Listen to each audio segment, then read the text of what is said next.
আশঙ্কা সত্যি হলো বালুরঘাটের আত্রেই কলোনির বাসিন্দাদের। নদীর জল ঘরে ঢুকে পড়ায় অন্য জায়গায় চলে গিয়েছে 5টি পরিবার।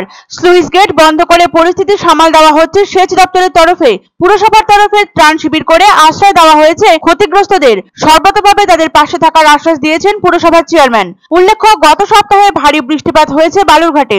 300 মিলিমিটার অতিক্রম করেছে বৃষ্টির পরিমাণ। অপরদিকে বাইরে থেকেও বিপুল পরিমাণে জল আসছে নদীতে। ফুসছে নদী সংযুক্ত খাড়িও। সদরঘাটের বেশ কয়েকটি বাড়ি জলমগ্ন হয়ে পড়েছে। প্রয়োজনীয় জিনিসপত্র নিয়ে অপেক্ষাকৃত উঁচু জায়গায় ফরওয়ার্ড ব্লকের একটি দপ্তরে আশ্রয় নিয়েছেন তারা। এই পরিস্থিতির জেরে বন্যার আতঙ্কে ভুগছেন কলোনির পূর্ব প্রান্তের প্রায় শতাধিক পরিবার। ইতিমধ্যে জল ঢুকে গেছে প্রায় 8টি বাড়িতে। সেখান থেকে উদ্ধার করে সাহেব কাছারি মণিমেলা প্রাথমিক বিদ্যালয়ের দোতলায় স্থান দেওয়া হয়েছে জল দুর্গতদের। রবিবার দুপুর থেকে ক্রমশ জল বাড়তে শুরু করেছে আত্রেই নদীর। ঘরে জল ঢুকতে শুরু করে রবিবার বিকেল থেকেই এবং সেই রাতেই তারা বাধ্যতামূলকভাবে ঘর ছেড়ে বেরিয়ে পড়েন। পুরসভার তরফ থেকে পানীয় জলের ব্যবস্থা করা হয়েছে তাদের জন্য, কিন্তু তারা জানান সেখানে আলো ও ফ্যানের সমস্যা রয়েছে। পাশাপাশি তারা জানান সোমবার দুপুর পর্যন্ত শুকনো খাবারও তারা পাননি। রবিবার রাতে জল ঢুকেছে রঘুনাথপুরের অত্রি এলাকাতেও। সেই স্থান পরিদর্শন করতে যান চেয়ারম্যান। তবে ইতিমধ্যে পাম্প সেট করে জল বের করে দেওয়ার কাজ শুরু করে দেওয়া হয়েছে। বন্যার্তরা জানান 4 জনের পরিবার নিয়ে উঁচু জায়গায় আস্তানা গেড়েছেন তারা।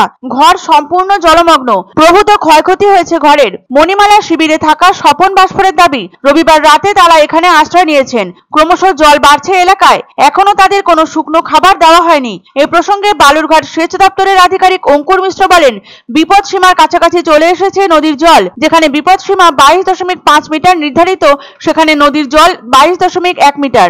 ক্রমশ ঊর্ধ্বমুখী জল বৃদ্ধির মান। সমস্তটাই নির্ভর করছে বৃষ্টিপাতের উপর। তারা স্লুইস গেট বন্ধ করে দিয়েছেন বলে জানান। বালুরঘাট পুরসভার চেয়ারম্যান মোবাইলে জানান, শিবিরের ব্যবস্থা করা হয়েছে আত্রেই কলোনির বাসিন্দাদের জন্য। অতি সত্বর শুকনো খাবার বিতরণ করা হবে তাদের মধ্যে। অত্রি কলোনিতে পাম্প দিয়ে জল বের করা হচ্ছে।